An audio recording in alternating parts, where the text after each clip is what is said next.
हिंदी में यूपीएससी की तैयारी से संबंधित प्रोग्राम्स को देखने के लिए सब्सक्राइब करें स्टडी IQ IAS हिंदी।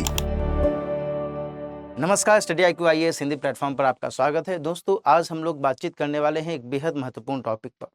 हम सभी जानते हैं कि कल प्रधानमंत्री महोदय ने दिल्ली के लाल किले की प्राचीर से देश को स्वतंत्रता दिवस के अवसर पर संबोधित किया और इस संबोधन भाषण में उन्होंने भारत के 2047 तक विकसित होने के संदर्भ में एक ब्लूप्रिंट प्रस्तुत किया है। आज की चर्चा में हमारा सरोकार ये समझना रहेगा कि आखिर इस ब्लूप्रिंट में क्या कुछ महत्वपूर्ण बातें शामिल की गई हैं और इन महत्वपूर्ण बातों से हम किस तरीके से अनुमान लगा सकते हैं कि आखिर भारत किस दिशा में, किन किन क्षेत्रों में विकास की गाड़ी को और आगे बढ़ा सकता है, मजबूती से आगे बढ़ा सकता है। ध्यान रखिएगा कि यह जो टॉपिक है आपके मुख्य परीक्षा और साक्षात्कार यानी इंटरव्यू के लिहाज से बहुत ही इंपॉर्टेंट हो सकता है, क्योंकि आने वाले समय में यदि सिविल सेवा परीक्षा में आप अपीयर होते हैं, मुख्य परीक्षा में आप अपीयर हो रहे हैं या फिर आने वाले समय में आप साक्षात्कार में आप अपीयर हो रहे हैं, तो फिर वहां पर इससे सवाल बन सकता है कि आखिर 2047 के विकसित भारत को लेकर के क्या कुछ आधार पेश किए जा रहे हैं। और चूंकि खुद प्रधानमंत्री महोदय ने इस संदर्भ में डिस्कस किया है, वो भी दिल्ली के लाल किले की प्राचीर से किया है, 15 अगस्त के शुभ अवसर पर किया है, तो निश्चित तौर पर इस पूरे मामले को समझना जरूरी हो जाता है। यहाँ पर मैंने एक न्यूज का स्क्रीनशॉट पेस्ट किया है जिसके अंतर्गत ये मेंशन किया जा रहा है कि स्वतंत्रता दिवस के भाषण में प्रधानमंत्री महोदय ने 2047 तक एक विकसित भारत का सपना देखा है और इस विकसित भारत के संदर्भ में ही इस ब्लूप्रिंट की बात की जा रही है। आज की इस चर्चा में हम लोग इसी को एक एक करके समझेंगे। आगे बढ़ने से पहले एक और महत्वपूर्ण सूचना मैं आपको दे दूं कि यदि आप P2I बैच यानी प्रीलिम्स टू इंटरव्यू बैच 2024 में एडमिशन लेना चाहते हैं तो फिर आप दिलीप लाइव कोड का इस्तेमाल करते हुए इस कोर्स को ज्वाइन कर सकते हैं। ध्यान रखिएगा कि 23 अगस्त से शाम में 6 बजे से यह बैच शुरू किया जा रहा है और इस बैच में तमाम जो महत्वपूर्ण टॉपिक्स हैं, जो भी सब्जेक्ट्स हैं, प्रीलिम्स से लेकर करके मेंस तक का जो भी GS का सिलेबस है, संपूर्ण सिलेबस को इसके अंतर्गत कवर किया जा रहा है। तो इस कोर्स को ज्वाइन करने के लिए आप दिलीप लाइव कोड का इस्तेमाल कर सकते हैं, है ना। और इस कोर्स की शुरुआत कब से हो रही है? तो इस कोर्स की शुरुआत हो रही है 23 अगस्त से। ठीक है, अब हम लोग आगे बात करते हैं। प्रधानमंत्री महोदय ने विकसित भारत का सपना संजोया है और इसी के संदर्भ में उन्होंने एक ब्लूप्रिंट, कहने का मतलब क्या हुआ? ब्लूप्रिंट का मतलब कि एक अनुमान लगाया है, एक आकलन प्रस्तुत किया है कि यदि हम ये काम करें, इन क्षेत्रों में हम इस तरीके से कदम बढ़ाएं, तो फिर निश्चित तौर पर हमारा देश 2047 तक एक डेवलप्ड कंट्री या फिर विकसित देश बन सकता है। इसी के सिलसिले में उन्होंने कहा है कि यदि हम अपनी जो वर्तमान क्षमता है इसका बेहतर तरीके से इस्तेमाल करें, भारत के पास संसाधनों की कमी नहीं है, चाहे वो प्राकृतिक संसाधन हो या फिर मानव संसाधन हो या फिर तकनीक के स्तर पर हमारी बेहतर तरीके से जो उपलब्धता है उसको हम सुनिश्चित करें। यानी यहाँ पर दो महत्वपूर्ण फैक्टर्स को ध्यान में रखना जरूरी है, प्राकृतिक संसाधन और प्लस मानव संसाधन का बेहतर इस्तेमाल, है ना, इसका ध्यान रखने की जरूरत है।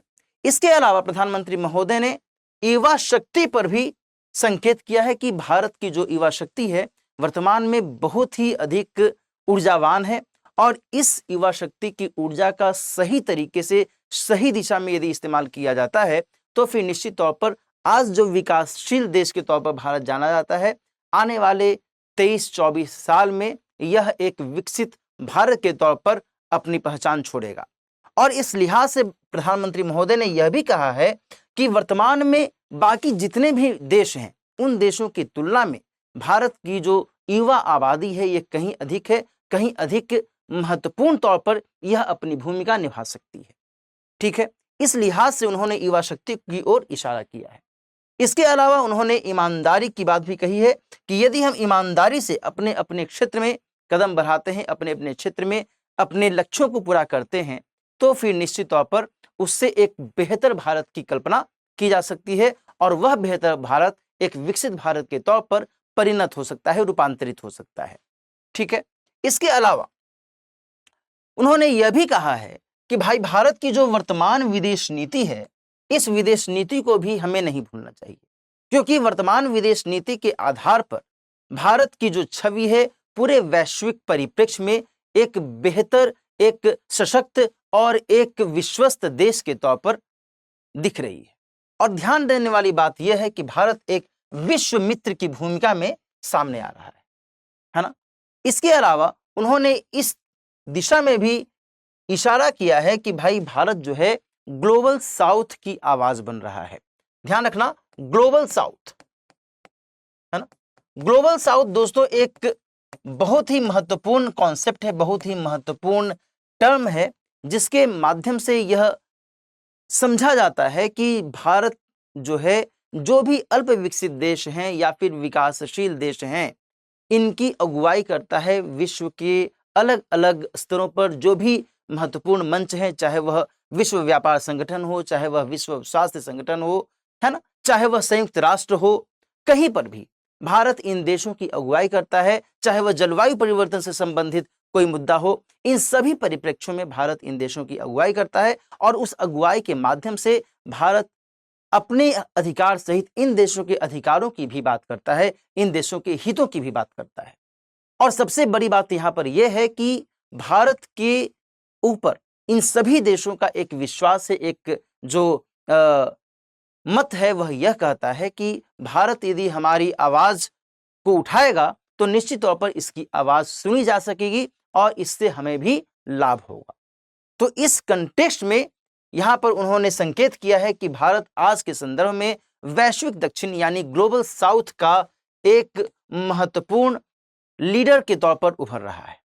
ठीक है, हम सभी जानते हैं दोस्तों कि G20 शिखर सम्मेलन का आयोजन इस वर्ष भारत के द्वारा किया जा रहा है और भारत के अलग अलग क्षेत्रों में G20 के संदर्भ में कई सारी बैठकों का आयोजन भी हुआ है।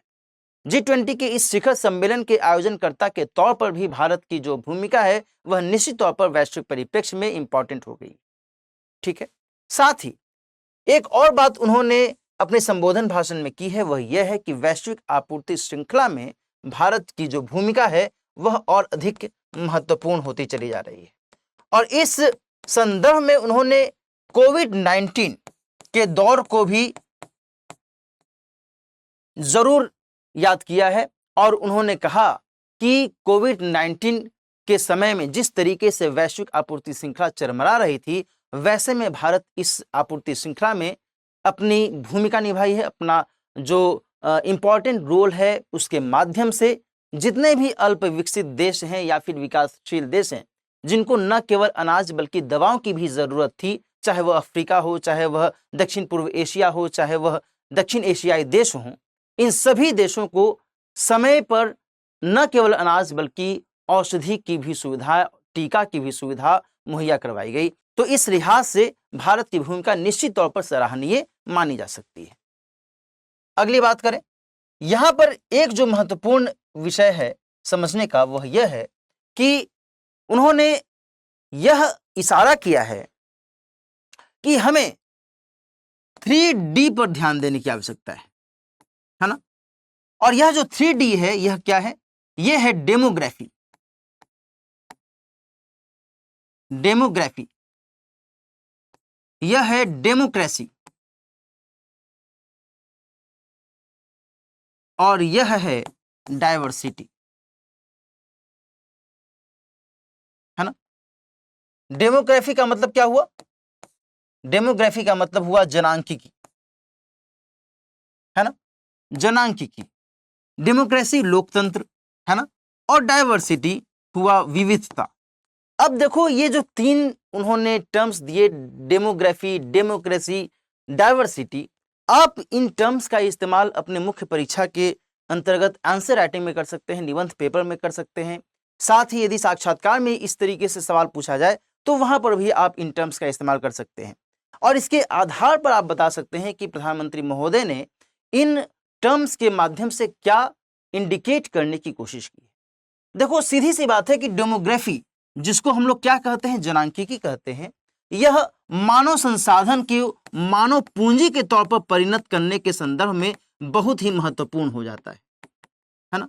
मानव पूंजी, ध्यान रखिएगा कि भारत की जो अभी जनसंख्या है, इसके बारे में कहा जा रहा है कि वह चीन की जनसंख्या को भी क्रॉस कर रहा है। 1 अरब 40 करोड़ जनसंख्या भारत के संदर्भ में बताई जा रही है वर्तमान में, है ना।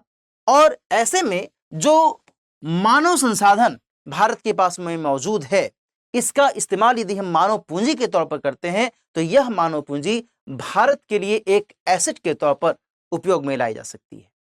और इस संदर्भ में जो यह डेमोग्राफी है बहुत ही महत्वपूर्ण हो जाता है। दूसरी बात, डेमोक्रेसी की बात उन्होंने कही है, यानी कि लोकतंत्र। हम सभी जानते हैं कि भारत एक संप्रभु लोकतांत्रिक देश है, विश्व का सबसे बड़ा लोकतंत्र भारत को माना जाता है। और ऐसे में इस लोकतांत्रिक देश की जो अस्मिता है, जो इसकी पहचान है, इसकी पहचान भारत की जनता में निहित है। और भारत की जनता यदि सही तरीके से इस लोकतांत्रिक पहचान को बनाए रखती है तो निश्चित तौर पर भारत की छवि प्रत्यक्ष और परोक्ष रूप से वैश्विक परिप्रेक्ष्य में भी देखी जा सकती है। तीसरी बात, उन्होंने डाइवर्सिटी को महत्वपूर्ण तौर पर अपनाया है। डाइवर्सिटी का मतलब है विविधता, यानी भारत में न केवल सांस्कृतिक विविधता है बल्कि कई स्तरों पर प्राकृतिक विविधता भी है ना। और इस विविधता का भारत एक बेहतर उदाहरण बन सकता है, बेहतर एक उदाहरण है विश्व के लिए। और भारत के जो लोग हैं वो इस विविधता को संजोए हुए हैं लंबे समय से। और इसी कारण से भारत की जो अपनी छवि है वह अलग अलग स्तरों पर भी बहुत ही इंपॉर्टेंट हो जाती है ना।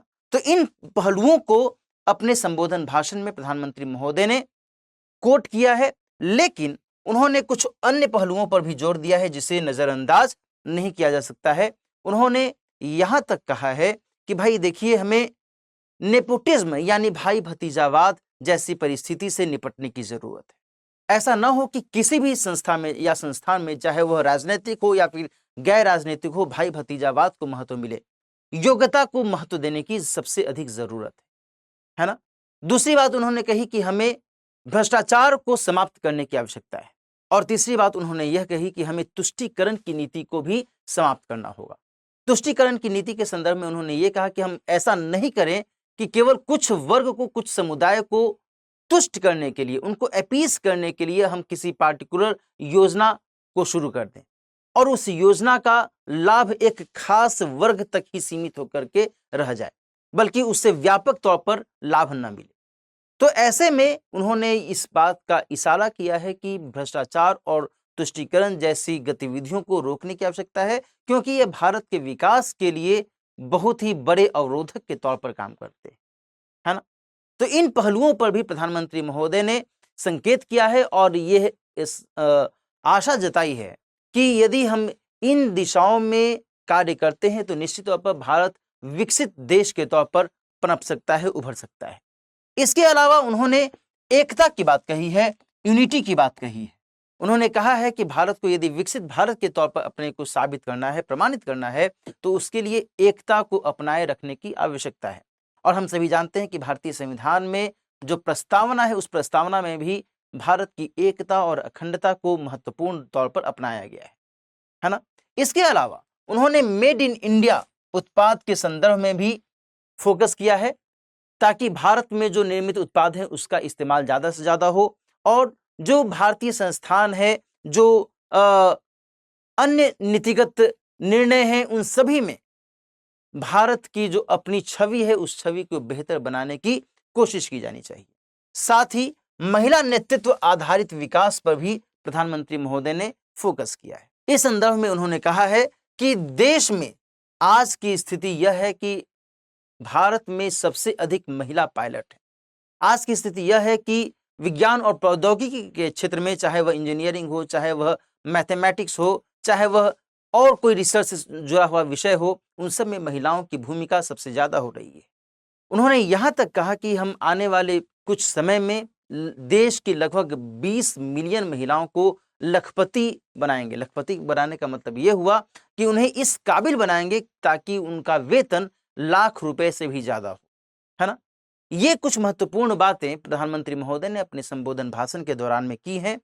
साथ ही उन्होंने संतुलित क्षेत्रीय विकास पर भी फोकस किया है। ऐसा न हो कि विकास की धारा केवल एक सीमा तक, एक क्षेत्र तक ही सीमित हो जाए, बल्कि यह धारा चहुं ओर विस्तृत होकर करके प्रसारित होनी चाहिए और साथ ही इसका लाभ भी सभी को मिलना चाहिए, तभी हम सही मायने में विकास कह सकते हैं। इसके अलावा उन्होंने वैश्विक कल्याण की भी बात कही है और वैश्विक कल्याण की दिशा में भारत की भूमिका को और बेहतर करने के दृष्टिकोण से उन्होंने इस बात को भी महत्व दिया है कि G20 की जो भारत अभी वर्तमान में अध्यक्षता कर रहा है, इसमें वसुधैव कुटुंबकम को अपनाया गया है ना, और इन सभी बातों को यहाँ पर ध्यान में रखने की आवश्यकता है।